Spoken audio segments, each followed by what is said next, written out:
In this learning objective, we describe a hedge fund and discuss how it differs from a mutual fund. So when thinking about a hedge fund, there's no clear definition as to what a hedge fund is. The best way to describe it is to think about differences between hedge funds and mutual funds. Now, the one thing that hedge funds and mutual funds have in common is that they both engage in investment pooling. That is, clients contribute money in return for units, and the hedge fund manager goes and invests in particular assets. That's about where the similarities end, because there are a range of significant differences across these different types of funds. So the first difference between hedge funds and managed funds is the legal structure. Hedge funds tend to operate as a limited liability partnership, whereas managed funds tend to be companies. Now, the reason that hedge funds operate as limited liability partnerships is that this means that they're less susceptible to corporations' regulations, so they'll have lower disclosure requirements. But the flip side, one of the negative aspects of this, is that hedge funds actually aren't permitted to directly advertise. So while you might see ads for managed funds in investor magazines, you won't see the equivalent for hedge funds because it's not permitted. A second key difference is transparency. Managed funds, largely because of regulations that mandate it, have a large amount of disclosure around their fund holdings, their mandates and their policies and their investment philosophies, where hedge funds will provide very limited information, and they certainly won't provide information about the particular investment strategies that they're using, or often even their particular fund holdings. So this lack of transparency for hedge funds could be argued as being an additional risk factor, and it certainly provides a point of difference between hedge funds and managed funds. The third really key difference is with investment strategies. Hedge funds have a huge range of, in many cases, exotic investment strategies that they apply. This includes the fact that hedge funds will often take significant short positions in assets, whereas most managed funds will be long only. But hedge funds will also engage in a range of different statistical arbitrage transactions, whereby they try to profit from what appear to be mispricings. These are often called risky arbitrage, not perfect arbitrage, but a situation where you have two equivalent assets that may have different prices. And also we find predominantly when we talk about hedge fund investment strategies, they seek to profit from investing in illiquid assets and assets that have negatively skewed return distributions. So they can generate the liquidity premium and a negative skew premium. Fourth difference between hedge funds and managed funds is liquidity. Many hedge funds will have a lock-up period, which means when an investor first invests in a hedge fund, they're not able to redeem their units for a particular period of time, might be 7 or 10 years, whereas these sorts of rules and requirements don't exist for managed funds. And lock-up periods are important because it actually gives the manager of hedge funds the freedom to go and invest in those illiquid assets that can be used to generate higher returns, because they know that they won't have to liquidate some of the assets within their portfolio until that lock-up period ends. And the final key difference is the compensation structure. So we've seen before that managed funds will charge some fixed fee of assets under management that generally ranges from 20 to 150 basis points, whereas with hedge funds, the compensation structure is much like a call option. So hedge funds will charge some fixed management fee plus an incentive fee. The incentive fee will be a particular proportion of profits, let's say 20%, that's generated above some fixed benchmark of return. So a range of differences between hedge funds and managed funds that we can really see. Hedge funds have quite unique characteristics. We spoke earlier about the key difference between hedge funds and managed funds is really the investment strategies that's used and the very exotic investment strategies used by hedge funds. Often we can define hedge fund strategies into one of two groups. Directional strategies are bets that one particular sector or another will outperform.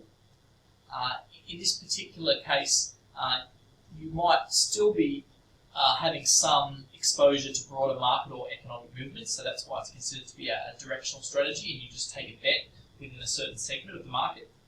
Whereas a non-directional strategy is an arbitrage type strategy, where they try to exploit temporary misalignments in security valuations.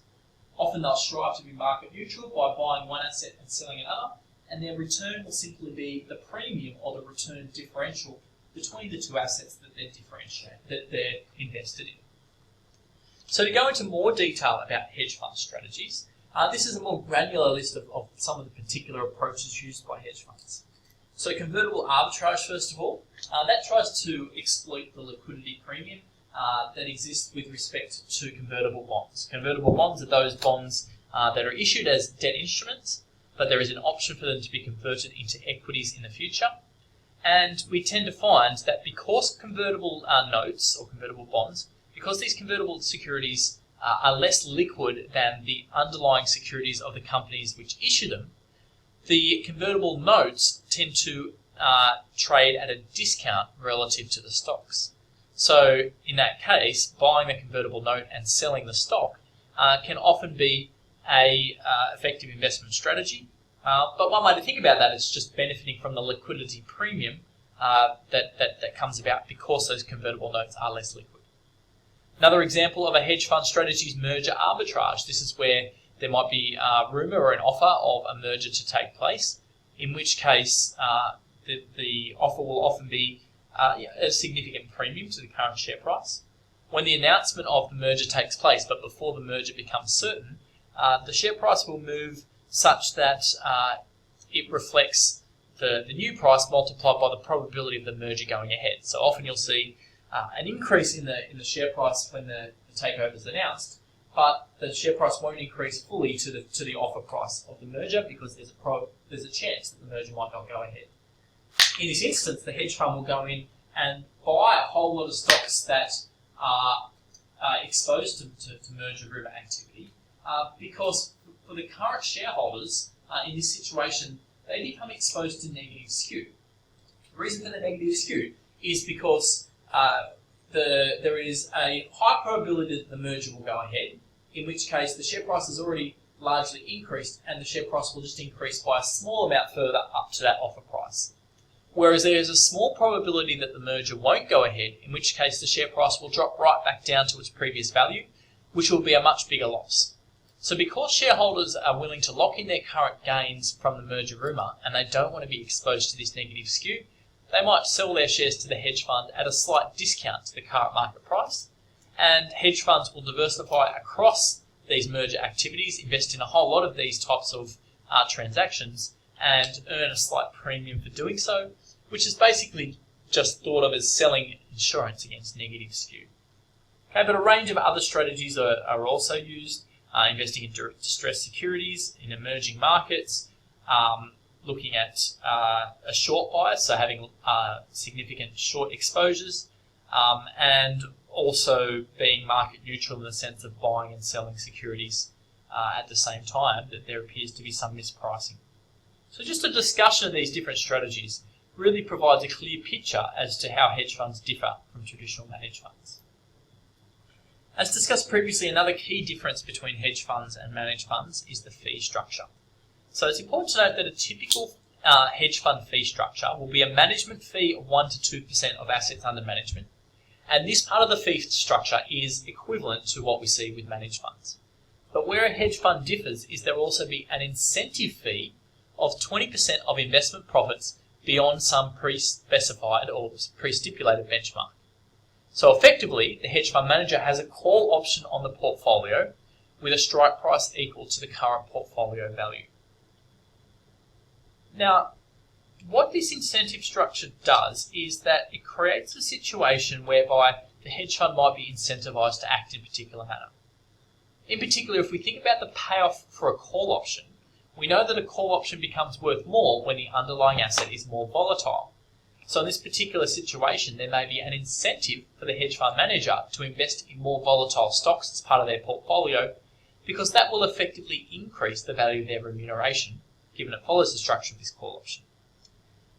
Equally, a hedge fund manager will also be motivated to invest in illiquid and negatively skewed assets.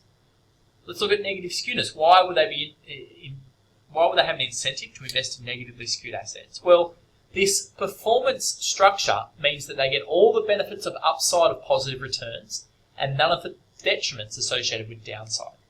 So with a positively skewed asset, you earn a small premium, a small additional positive return, and the hedge fund manager will get the benefit of that.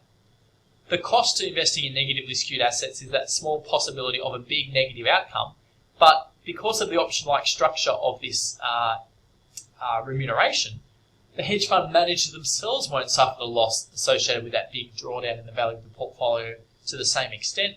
So they have an incentive to invest in both highly volatile and negatively skewed assets, and they tend to be the very assets that we do see hedge fund managers investing in.